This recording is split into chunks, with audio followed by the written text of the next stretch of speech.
Come here. Pose. I'm only saying this once, and if my voice shakes, it's because the girl in the mirror is still blinking when I blink. Thursday, 2:17 a.m., the house asleep, Mia's bedroom door creaking like a confession. I told myself one hoodie. But the closet exhaled vanilla and secrets, and 60 seconds later I was drowning in champagne satin and honey blonde waves. When I leaned into her LED vanity, the reflection leaned back. Same freckle, same scar, same lips glossed cherry red. My own mouth whispered, "Mia?" And hers answered. That was the first lie I swallowed, that I could take it all off and still be Tyler. 3 weeks later I'm standing in 6-inch pleasers on a rooftop bar, Mia's press-on nails clicking against a martini glass, and every soul in Manhattan thinks I'm her. 12,000 words start right here, right now, in the tremor of that first stolen breath. Buckle up, beautiful. You're riding shotgun inside my skin. I never planned to rob my sister. I'm Tyler, 24, 6'1" in socks, finance bro with a 5 o'clock shadow that could sand wood. Mia is 26, 5'7" in heels, influencer famous for sunset lip syncs and a walk that parts crowds like Moses. We shared a womb, a bunk bed, and exactly 0 wardrobe overlap. Until the night Dad's firm sent him to Tokyo for a month and Mom tagged along for the onsens. The house turned into a museum of echoes and Mia's room became Pompeii, frozen mid-get-ready, ring lights still glowing, silk robes dripping off chairs like pastel waterfalls. I was hunting Advil for a coding hangover when the closet door rolled open on silent tracks. A single hanger swayed, the champagne camisole from her Bali campaign. The fabric caught the light like liquid starlight. My fingers moved before my brain signed the permission slip. Cool satin slid over my chest and suddenly my heartbeat had a runway. I locked the door. Heart hammering Morse code. The wig was next, 22 inches of hand-tied lace front, color Malibu sunset. I'd watched Mia pin it 100 times on live. My hands shook so hard the bobby pins ricocheted off the mirror. Clip, tug, brush, smooth. I stepped back. The boy vanished. A girl I recognized from a million thumbnails stared back wide-eyed and flushed. I grabbed Mia's phone, unlocked because twins don't hide passcodes, and hit record. "Hey babes," I heard myself say, voice pitched half an octave higher, quick jubilant before the rooftop launch. The words tasted like someone else's lip gloss, but the smile? I lasted 47 seconds before panic slammed the eject button. Wig off, camisole balled under hoodies, me sprinting to my room like I'd set the house on fire. But the fire was inside. Every heartbeat chanted, "Do it again." Friday I called in sick. First time ever. My boss bought the stomach flu, because my voice cracked like a pubescent boy. I spent 8 hours in Mia's bathroom with the door barricaded by a velvet ottoman. YouTube became seminary, lace front tutorial, contour for beginners, how to walk in 6-inch heels without committing felony. I shaved everything, legs, pits, the faint trail below my navel, until my skin tinged pink and smelled like coconut. Mia's concealer was 2 shades light, but blended with foundation it erased the beard shadow. Eyeliner took 4 cotton swabs and 1 minor war crime. When the wing finally matched, I cried. Not pretty influencer tears. Ugly, hiccuping mascara murder tears. Because the face in the mirror looked relieved. Like she'd been trapped under my jawbone for years and someone finally cracked the glass. I named her Lexi. Not original, but the tongue likes what it knows. Lexi tried on 7 outfits before lunch. The emerald wrap dress hugged places I didn't know could curve. The denim shorts rode high enough to make my pulse visible in my throat. I filmed TikTok dances in slow motion, hips popping to beats I'd mocked Mia for liking. Every good take felt like swallowing glitter. By 4 p.m. the ring light was hotter than my shame, so I cracked the window. Downtown traffic hummed 20 floors below. A breeze lifted the wig's strands across my glossed lips. For one terrifying second I imagined stepping onto the fire escape in full Lexi, waving to the Uber Eats guy circling the block. Sanity tackled me. I triple-locked the window, ordered Thai food under Mia's name, and ate pad thai off a china plate while wearing a silk kimono and false lashes. The delivery guy never knew he handed noodles to a drag queen in training who tipped him $20 to forget my Adam's apple. Night fell velvet and electric. Mia FaceTimed from Mykonos, sun-kissed, wind-blown, holding a cocktail that matched her bikini. "Lex," she squealed, nickname from childhood. "You look glowy. New skincare." I sat on my own bed, hood up, ring light off, praying the camera wouldn't catch the shimmer on my collarbone. Just, drinking water, I lied. He bought it. We talked for 40 minutes about her brand trip, mom's texts, dad's snoring. Normal twin stuff. But every time she laughed, Lexi laughed inside my ribcage, desperate to lean into frame and say, "Surprise, bitch, I'm you now." I hung up first, claiming migraine. Then I cried again because stealing clothes was one thing. Stealing joy was another. Saturday I broke the seal. Target run at 10 a.m. Sports bra to flatten, boy short panties to tuck, oversized hoodie to hide. I bought my own lashes, glue, and a $29.99 synthetic wig in butterscotch. Practice wheels. Back home I blended identities. My jeans, Mia's crop top, my sneakers, her hoop earrings. The mirror showed a tomboy who'd raided her sister's vanity. Safe enough for daylight. I needed air. Real air. I told myself just the mailbox. Then the corner bodega. Then Dwayne Reed for cotton pads. Each step outside felt like walking a tightrope over lava. The bodega guy called me miss without blinking. I floated home on a cloud of dopamine and terror. That night I graduated. Uber to Soho 11 p.m. alone. Lexi wore the emerald dress, denim jacket, and the Malibu wig brushed into a high pony. I practiced Mia's walk, shoulders back, hips loose, eyes scanning like every sidewalk was a runway. The bouncer at up and down stamped my wrist before I remembered to breathe. Inside, bass thumped against my ribcage. Colored lights painted my collarbones violet, then gold. A girl in sequins grabbed my hand. "You're stunning." Collab? I laughed Mia's laugh, all throat and no fear. We danced until my ankles screamed. At 2 a.m. I slipped out, Uber surging, heart surging harder. In the back seat I stared at my reflection in the black window. City lights streaking across cheekbones that weren't mine an hour ago. I whispered, "Thank you," to the stranger who'd let Lexi live. Sunday cracked the illusion. Mom came home early. Flight change surprise. I was mid-contour when keys rattled downstairs. Panic detonated. I ripped off lashes, stuffed the wig under the sink, scrubbed foundation with micellar water until my face burned raw. Hoodie up, I sprinted to my room, slammed the door and dove into bed fully clothed. Mom knocked. "Honey, you decent?" I croaked, migraine, and she left soup outside. I ate it cold at 3 a.m., emerald dress still peeking from under the bed like a guilty secret. Sleep never came. Every creak sounded like judgment. Monday I returned to cubicle hell. Tyler in starch and stubble. But Lexi had crawled under my skin and set up camp. Spreadsheets blurred. I doodled wing shapes in the margins. At lunch I locked myself in the handicapped stall and practiced voice exercises from transgender TikTok. Because why not borrow courage from every corner?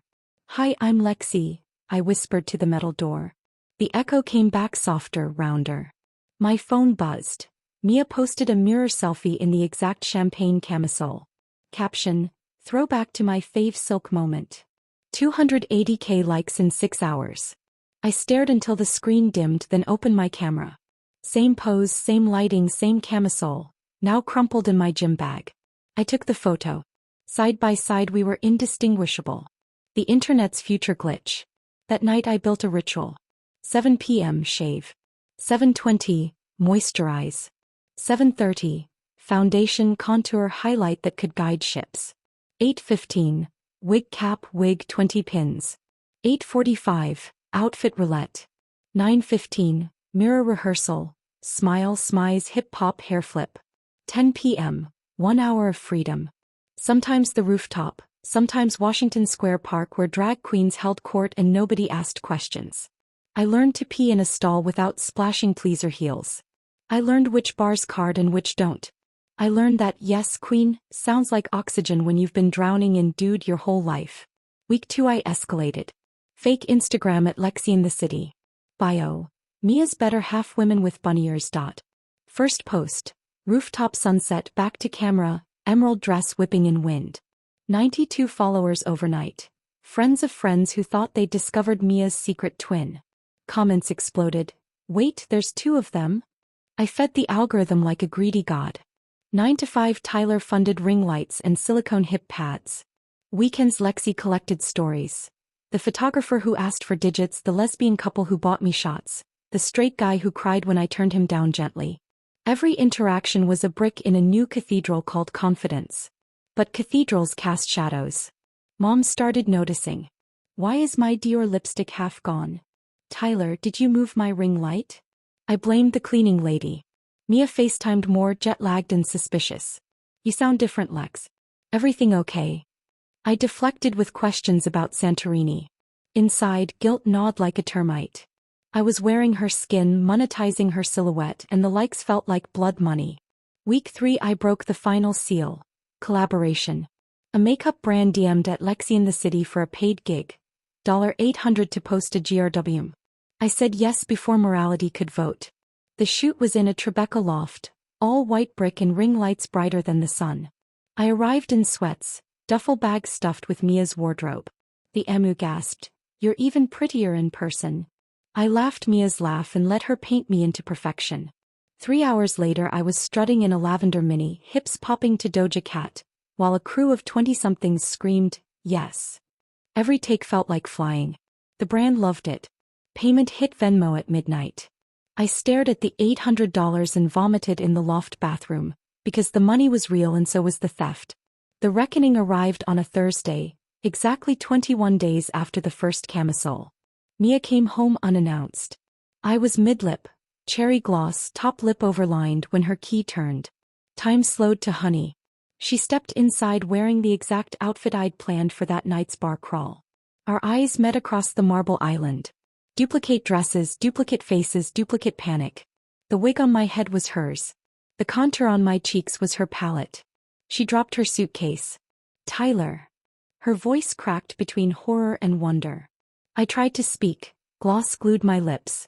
Finally, surprise. It came out Mia's pitch, Mia's cadence.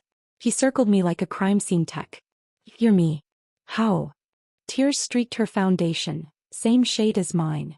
I expected screaming. Instead she touched my cheek, thumb smudging highlighter. "You're shaking," she whispered. "Sit." We sat. I confessed every stolen second. She listened without interrupting, eyes flicking from my lashes to my padded bra. When I finished, silence ballooned. Then she laughed, sharp, shocked, delighted. "You little thief," she said. "You're better at being me than I am." She grabbed her phone, opened the collab video, played it side by side with her own feed. Identical. She looked at me, eyes shining. "Teach me your wing and I'll teach you how to walk in Louboutins without breaking an ankle." "Deal." I nodded, mascara rivers running. She hugged me, champagne satin on champagne satin, and for the first time Lexi wasn't alone. The next 48 hours were a fever dream of sisterhood squared. Mia raided my @LexiInTheCity account and posted a reveal. "Meet my twin, same DNA double slay." 1.2 million views in 6 hours. Brands flooded both inboxes. We shot a joint GRW. 2 ring lights, 1 mirror for hands passing brushes like surgeons. Comments screamed, "This is the collab we didn't know we needed." We cried laughing when a tabloid ran the headline, "Mia cloned herself for clout." Mom walked in on day 2, took one look at double daughters in matching robes and simply asked, "Do you need more foundation?" Because Sephora's having a sale. Chosen Family Instant Edition. But the real climax came opening night of Fashion Week. A designer offered us the front row, 2 seats, 1 invitation. Mia grinned, "You're walking the carpet as Lexi. No hoodies." I nearly fainted. The gown was liquid silver, backless to danger, slit to tomorrow. Mia zipped me in while photographers camped outside our building. Flashbulbs detonated the second we stepped out. Mia. Who's your date?" Mia looped her arm through mine. "My sister Lexi, say hi babe." I smiled the smile I'd practiced in secret mirrors and the world smiled back. Inside the tents, Anna Winter nodded. A Vogue editor asked for my Instagram. I floated on 6-inch heels in pure adrenaline. After party, rooftop, 3 a.m. city glittering below like spilled rhinestones. Mia clinked her glass to mine. To stealing clothes and giving them back better. I laughed until mascara ran again. A drag queen named Misdiagnosed pulled me into a selfie. "Babies, you're serving Dini realness." Strangers toasted us. Someone shouted, "Twins goals." I looked across the crowd and saw Connor, my fantasy basketball buddy, gaping like a goldfish. Our eyes locked. His mouth formed Tyler. I winked, blew a kiss and turned back to the dance floor. Let him wonder. Tonight I was myth, not mistake. Dawn found us on the fire escape, heels dangling, city snoring. Mia rested her head on my shoulder, wig long gone, my buzz cut prickly under her cheek. You kept me alive while I was gone, she said. Every like you stole was oxygen I didn't know I needed. I swallowed. I was drowning in boy drag. You lent me lungs. We sat until the sky blushed peach, two sisters wearing each other's courage like couture. Today at Lexi in the city has 1.4 million followers and a blue check. I still crunch numbers 9 to 5, but Fridays I'm Lexi on a billboard in Times Square. Silver gown, slit for days, smile wide enough to land planes. Mia and I split brand deals 50-50. Mom bought a bigger vanity. Dad just asked if we needed a joint ulci. Connor finally texted, bro, respect. I replied with a selfie, full beat lashes for days, and the words call me sis. So here's the secret I promised. I didn't steal Mia's clothes. I stole permission. Permission to shimmer, to sway, to occupy space in satin and 6-inch heels. And the wildest part? He wanted me to. We were always two halves of one spotlight, too scared to share the beam. Now we blind the world together. If you're watching this, hoodie up, heart hammering, staring at a sibling's closet like it's a portal. Listen close. That camisole isn't theft, it's translation. Try it on. Film the fear. Walk one block. Then another. The mirror lies until you teach it the truth. You don't need a twin to become her. You just need 60 seconds of reckless courage and a sister who says, keep the dress. It looks better on the girl you were always meant to be. I'm Lexi. I used to be Tyler. I'm still both and neither and everything in between. And if you see me on a rooftop, champagne satin catching starlight, come dance. There's room for every version of you under these lights. Now go steal something beautiful. Start with your own reflection.